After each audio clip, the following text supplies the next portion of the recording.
Parada Médica Central, el sector más importante de nuestro programa.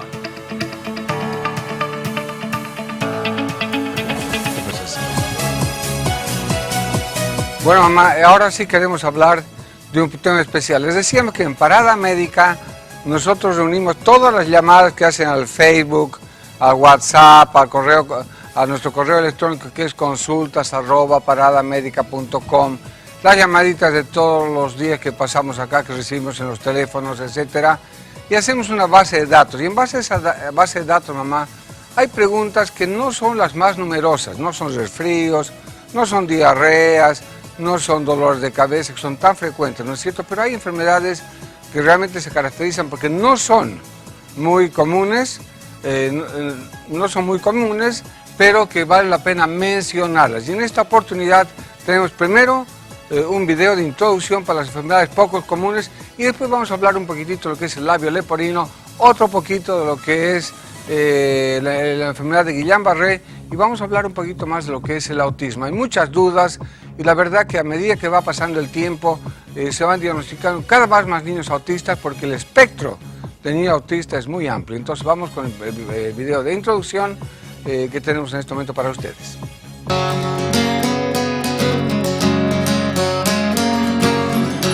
El mundo de la medicina es tan amplio que se asegura que aunque un médico estudie todos los días de su vida profesional, nunca logrará conocerlo en su totalidad.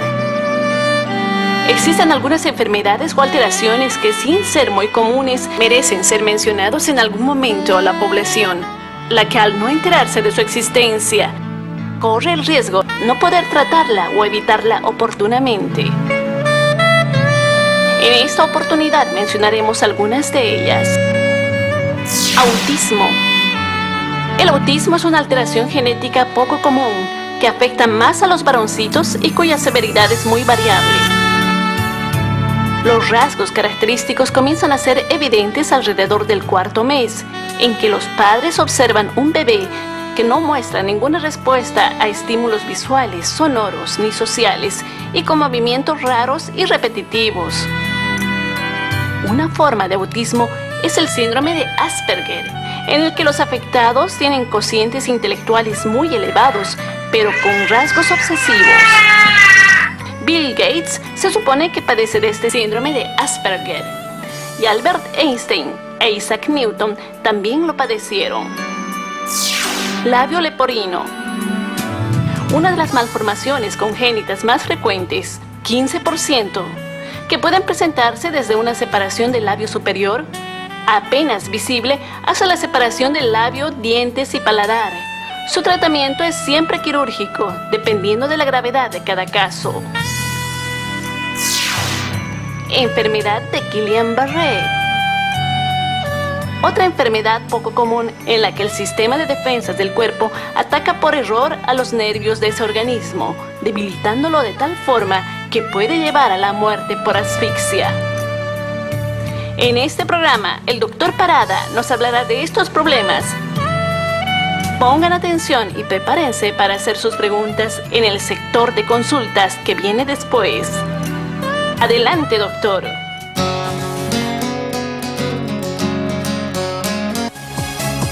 Una introducción realmente muy buena. Y como les decía, vamos a hablar rápidamente de lo que es el labio leporino. Ustedes están fijándose en esta primera imagen. Labio leporino viene de la palabra latín que dice liebre. ¿Por qué? Porque esta partidura acá, que puede ser muchas veces medial, se parece a la partitura que tienen o la separación que tienen los conejos o las liebres de sus boquitas. De ahí viene la palabra, es una malformación congénita de las más frecuentes, en las cuales puede haber diferentes variedades, pero vamos a mostrar algunas de ellas para empezar. Cuando es pequeño es una hendidura parcial del labio, acá hay una hendidura total del labio. Ahora, no solamente se afecta el labio, también se afecta el paladar. Ustedes están viendo acá una fisura total del labio y también del paladar. El paladar se hunde y se parte, se separa ahí adentro. Entonces, estos son los labios leporinos con fisura palatina y paladar hendido. Entonces, el más completo, el más complicadito, pero todo lo que quiero comentarles a las mamás que están viendo este programa, de que todas estas malformaciones que estamos viendo acá, que si bien son terroríficas, podríamos decir, pues en la actualidad tienen ya arreglo. Acá están viendo, por ejemplo, un labio ya operado, no con la mejor cicatriz, porque tenemos médicos que hacen esta operación y la verdad que sale, podríamos decir, fabuloso, más porque no se les nota absolutamente nada. En cuanto a la operación, mucha gente piensa que hay que operar apenas el bebé tenga unos 6 kilos, 7 kilos, y otros esperan a que el niño tenga 16, 17 años, cuando ya todo ha dejado de crecer, para que no tengan varias cirugías. Pero hay un detalle importante, que los chiquitos en colegio son demasiado crueles, entonces ha prevalecido por esta razón la operación en la primera, en la lactancia, cuando tienen 6, 7 meses, pues se hace la operación. Y fíjense que dentro de las variedades acá hay un labio leporino bilateral, ya queda una especie de apéndice en la parte central. Y acá vemos las variaciones, simplemente para que ustedes la conozcan. Acá es un arco normal, acá hay una fisura del labio parcial, acá hay una fisura completa, acá ya se ha separado una fisura bilateral con afectación del paladar, y acá también ya se ha partido el paladar, y acá las dos cosas, paladar hendido y fisura bilateral. Entonces queremos comentarles que el labio leporino, mamá, no se sabe en realidad por qué ocurre, no sabe las causas, pero sí ha habido un aumento importantísimo en los lugares que se han industrializado, no solamente en Bolivia, sino en todo el mundo. Y se cree que hay mucha relación con toxinas ambientales, con disruptores ambientales que hacen que esta enfermedad pues sea mucho más frecuente, y se habla que es una de las más frecuentes, tanto así que se dice que cada 700 partos uno tiene labio leporino. Hay un detalle importante más que ha ido cambiando en la historia de la medicina. Antes se suponía de que toda madre que tenía bebés más allá de los 35 años, que se embarazaba y tenía su bebé más allá de los 35 años, tenía aumentado mucho las posibilidades de tener bebés con síndrome de Down y también labio leporino. Ahora ya se ha visto que no importa la edad, que en papás jóvenes pueden también tener este problema del labio leporino. Muy bien, vamos a con la siguiente imagen, por favor. Ahora vamos a hablar del autismo. No quiero referirme en especial a este cuadro porque los cambios que han sucedido últimamente en respecto al diagnóstico del autismo son muy importantes. ¿Por qué? Porque la gente se ha ido dando cuenta, ha ido conociendo poco a poco este cuadro, y de antes que decían que era una persona que tenía autismo en 10.000, pues ahora está viendo, mamá, que cada 150 personas que tienen niños y adultos que tienen problemas de ambientación, sociales, de lenguaje, de intercomunicación, pues tiene alguno de estos, este espectro largo y grande que es el autismo. Vamos a ver, pongan atención, vamos a ir rápido en este esquemita, pero pongan atención porque acá ustedes pueden darse cuenta cuando su bebé, cuando su hijo y cuando hasta sus hijos mayores pueden tener autismo. En primer lugar, de estas personas que tienen autismo evitan la mirada tanto de sus padres como de los adultos. No posee lenguaje y utiliza escasas palabras que no condicen con su edad. Los chicos pequeñitos, por ejemplo, no dicen a los 6 meses papá, mamá, tete, no lo dicen, o sea, no se comunican. Entonces los papás ya se van dando cuenta que algo raro parece con ese bebé, que parece que fuera un chiquito ciego, porque uno le hace señas y no contestan. Tienen a repetir lo que uno les dice, lávate las manos, lávate las manos, lávate las manos, entonces como una ecolalia, que viene la palabra eco. Parece sordo, no obedece a órdenes sencillas, o a veces ni siquiera responde a su nombre. Uno los llama, Diego, Federico, ven, ven, ven, y no viene. ¿Por qué me estoy refiriendo más al sexo masculino? Porque 5 veces más frecuente en los varoncitos que en las mujeres. También tienen sus juegos solitarios. No presentan juegos simbólicos. Por ejemplo, le dan una bicicleta y está más entusiasmado en hacer girar la rueda de la bicicleta que en aprender a manejarla, ¿no es cierto? Miren el exceso de artefactos giratorios, les llama mucha atención todo lo que da vueltitas. Y alinea autitos, le dan 20 autos y los va a poner todos en filita, uno tras otro, tras otro, tras otro, tras otro, tras otro, y se la pasa horas haciendo eso. Temas reiterativos, pues, por ejemplo, tienen temas, juguetes que no los cambian, están jugando días y días y días, por ejemplo, con un dinosaurio pequeño. Posee conductas estereotipadas. Por ejemplo, lo más frecuente es que los chiquitos aleteen o empiezan a dar y vueltas y vueltas y vueltas y vueltas y no se cansen, ¿no? Hasta que, bueno, al final se tienen que dormir. Prefiere la televisión o computadoras en exceso, son obsesivos con ciertos temas. No comparte juegos de sus compañeros o amigos. Una de las principales características que tiene El autismo, mamá, es definido como un trastorno conductual que tiene que ver con la adaptación en su medio ambiente, con la comunicación con su medio ambiente y precisamente esto de los movimientos estereotipados. Estos chiquitos tienden a repetir permanentemente un mismo movimiento de su cabecita, se menean, etc., ¿no? Después tienen una selectividad alimentaria y textura, les gusta comer tal cosa, tal alimento, puede ser verdura, puede ser carne, y no les gusta cambiar y se enfurece cuando uno les cambia. Hiperinsensibilidad a los ruidos. Hay un video muy lindo que yo les recomiendo que lo vean en YouTube, que precisamente cuando uno pone autismo, aparece cómo es un niño autista. Entonces, por ejemplo, un niño autista tiene tanta sensibilidad a los ruidos que entra al supermercado con su madre y empieza, el primero que se abre la puerta eléctrica, después que la gente está modificando, suena una alarma ya de sonido, las fotos, las bolsas de plástico. Entonces el chiquito tiene tanta información que al final termina como enloqueciendo, se tapa así, se quiere ir de ahí. Entonces son los cuadros que uno ve a veces en los supermercados de chiquitos que son súper rebeldes y quieren irse y gritan y más cosas. Muchas veces, mamá, no es solamente falta de límites, sino también si estos chiquitos reciben una información del medio ambiente que es enloquecedora para ellos. Después no tienen noción de peligro. Estos chiquitos pues salen a la calle y no se fijan si viene auto o no viene, y es muy difícil que aprendan esos detalles. Después berrinches, poca tolerancia a la frustración, o sea, estos chiquitos están acostumbrados a que todo les salga rápido, porque algo no les sale bien, inmediatamente empiezan a berrinchar. Algunas características de lo que es tener y vivir con un niñito autista. Vamos con la siguiente imagen, por favor. Acá estamos, por ejemplo, viendo estos chiquitos que uno los ama, les habla, pero ellos no responden, o sea, desde chiquitos.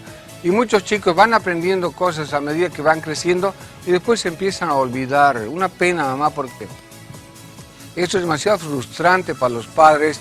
Tener un bebé que recién estaba perfectamente bien al principio y de pronto se olvida de sus habilidades y va perdiendo y va aislándose. Ellos viven en su propio mundo y tienen, como les decía, miradas perdidas, ellos no contestan el nombre, no se distraen, no muestran emoción, no dan besos, no muestran cariño. Y tienen otro problema que es importante también, que es parte de lo que se llama el espectro autista, que los chicos podríamos decir, se aíslan. ¿Por qué? Porque ellos tienen un lenguaje especial, tienen un código de comunicación diferente. Estos niños, por ejemplo, no tienen sentido de la lógica. O sea, uno dice, casi me muero de risa. Y ellos dicen, pero usted no puede morir de risa porque nadie se muere de risa. Entonces, en las conversaciones normales, estos niños parecen pedantes, porque parecen profesores, ¿no? Entonces, ellos no pueden sentir una lógica. ¿Qué va a ser el siguiente paso de una persona que está, por ejemplo, sacando una olla? No saben que la siguiente posibilidad es de que vaya a cocinar o poner agua ahí. No saben. Entonces, los chistes parece lo mismo, las conversaciones les pasa lo mismo. No comprenden qué está pasando y por lo tanto son personas que se alejan porque no entienden lo que los otros les hablan o porque los chicos le hacen bullying, porque no capta, o sea, no ríen, no comparten sus juegos, ni sus palabras, ni su lenguaje con la demás gente. Entonces, una de las características también del niño autista es que son niños que les hacen bullying y que son aislados. Acá están viendo una imagen realmente significativa de un chiquito con autismo. Fíjense, todos los juguetitos que tenían, no importa la clase que sean, hasta sus zapatitos, todo, los va poniendo en línea, así. Son obsesivos, y realmente, como les decía, uno de los grandes problemas es que ellos tienen una hipersensibilidad acústica, o sea, ellos escuchan muy fuerte las cosas y eso pues los desespera. Ahora, el autismo más se divide en varias formas, podríamos decir, un espectro autista se llama, ¿no? Ahora, hay una forma de autismo que es el Asperger como le llaman otras personas, que es una forma de autismo en los que los chiquitos son totalmente obsesivos. Lo han comparado con algunos cuadros como la esquizofrenia. Y estos chiquitos tienen obsesión y se meten y profundizan un tema así, y se cree que personas que tienen este síndrome de Asperger pues tienen incluso muchas ventajas. ¿Por qué? Porque se meten en un tema y lo profundizan y lo profundizan, de manera que ninguna otra persona consciente y normal podría hacerlo. Estos llegan hasta el final de las cosas y es tanto así que, vamos con la siguiente imagen, por ejemplo, personas como Einstein, Newton, Billy Gates, Da Vinci, piensa que ellos tenían este síndrome de Asperger, porque han sido personas que se han profundizado tanto en un tema, en la ley de la gravedad, en la ley en matemáticas, en los inventos, etc. Y Bill Gates, por ejemplo, que es un personaje contemporáneo, el cual, ustedes saben que es el fundador de la Microsoft, que tiene pues miles de millones de dólares. ¿Por qué? Porque es un tipo que se dedica solamente a eso. Ahora, habría que él tiene hijos, tiene esposa, pero generalmente las personas que tienen síndrome son muy difíciles de convivir porque son obsesivos con un tema y un tema y un tema y no duermen sino con el mismo tema, ¿no? Y acá simplemente hay personas adultas que tienen este problema también del autismo y acá se hacen preguntas. Frecuentemente percibo por pequeños sonidos que otros no detectan. Sí, me concentro más en todas las figuras que tienen pequeños detalles. Sí, ellos no ven la parte global, ven el detallito, ¿no? Me resulta fácil realizar más de una tarea simultáneamente. Estos chicos están haciendo una cosa y pueden hacer otra cosa simultáneamente también. Ahora, me resulta fácil leer entre líneas cuando alguien me habla. O sea, los chiquitos que como que captan cosas que uno no quiere decirles tal vez, o lo dice, pero ellos captan cosas que uno tal vez no le está tratando de decir, pero el orden normal de las palabras para ellos significa otra cosa. Le dice, oye, ¿por qué me estás diciendo eso? Entonces uno se siente a veces medio como que rechazado con estos chicos, ¿no? Me doy cuenta cuando mi conversación resulta aburrida. ¿Por qué? Porque ellos hablan de otras cosas. Ellos se detienen en ciertas palabras y el concepto de cierta palabra, pero no del contexto general de una conversación. Cuando leo me resulta difícil darme cuenta de las intenciones de los personajes. Ellos dicen la lógica, pero no como el escritor trata de decirles que el siguiente, la etapa, el paso siguiente, esa persona va a reventar y va a gritar, por ejemplo. No pueden leer eso. Me resulta fácil saber lo que piensan o sienten otros con solo mirarlos. Son personas que captan muchas cosas, mamá, que nosotros no nos damos cuenta. Así, una profesora que hablaba sobre el autismo, ella decía que los genios tienen mucho de autistas y que los autistas muchas veces son genios que uno no puede identificarlos. Así que para ser genios y ser más inteligentes, a veces también necesitaríamos un poquito de autismo, porque a veces tiene sus ventajas. Pero simplemente para los papás es un poquito difícil criar estos niños. Hay lugares en Santa Cruz inclusive que se puede conversar y se puede hay un club de papás de autistas que les vamos a dar desde el día lunes en el consultorio y ustedes nos llaman. Vamos con la siguiente imagen, vamos a hablar un poquitito también de algo que está muy de moda, el Zika y el Guillain-Barré. Se cree que hay una existencia de este problema de Guillain-Barré, que es una parálisis de los nervios que lleva a diferentes cosas que enseguida vamos a ver, por la relación con el Zika, que es la enfermedad producida por el mosquito Aedes aegypti, ¿no es cierto? En Santa Cruz han denunciado 6 casos de Zika en los últimos tiempos. Pero, bueno, ¿de qué se trata esta enfermedad? Es una enfermedad que va a atacar los nervios. Todos los nervios tienen una vaina que se llama mielina. Entonces, pues, cuando está esa vaina de mielina aislada, están protegidos los nervios. Esta enfermedad deshace las vainas de mielina y va afectando e inflamando los nervios por dentro. Esta es una enfermedad que tiene que ver con la autoinmunidad. ¿Por qué? Porque los anticuerpos defienden al organismo de sustancias diferentes, pero estas atacan los propios nervios del cuerpo y producen entumecimiento, dolor, inflamación de todas las articulaciones. Básicamente las manos empiezan a como sentir hormigueos, después se empiezan a contraer y se pierde el reflejo. Normalmente cuando uno golpea la rodilla de una persona, pues esta patea, ¿no es cierto? En estos casos de la enfermedad Guillain-Barré no sucede lo mismo y se pierde los reflejos, que se llama arreflexia. Y uno de los síntomas más importantes es la parálisis, que va tomándose desde los pies, básicamente va ascendiendo al resto del cuerpo.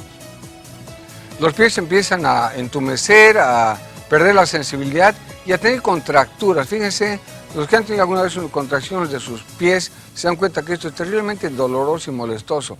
Y esta contracción se va dando primero en los dedos, después en los pies, tobillos, rodilla, piernas, muslos y puede llegar, vamos a la siguiente imagen por favor. Entonces pueden llegar incluso a la muerte por asfixia porque los músculos respiratorios dejan de funcionar y en ese momento ya necesitan terapia intensiva.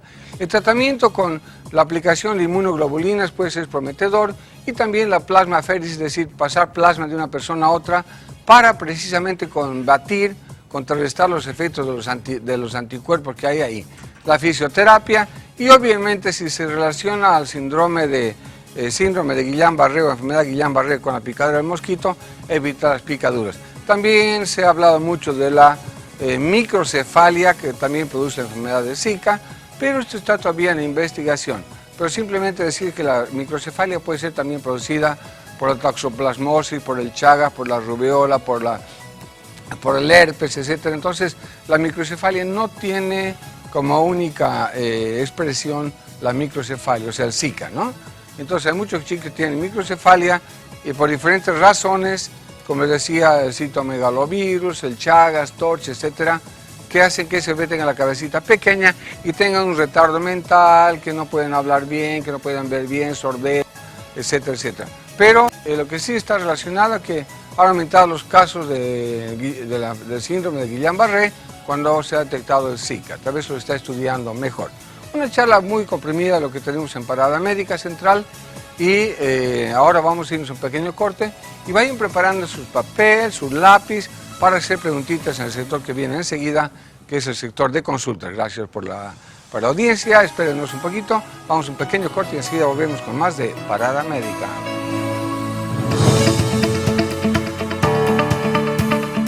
Hemos presentado Parada Médica Central, el sector más importante de nuestro programa.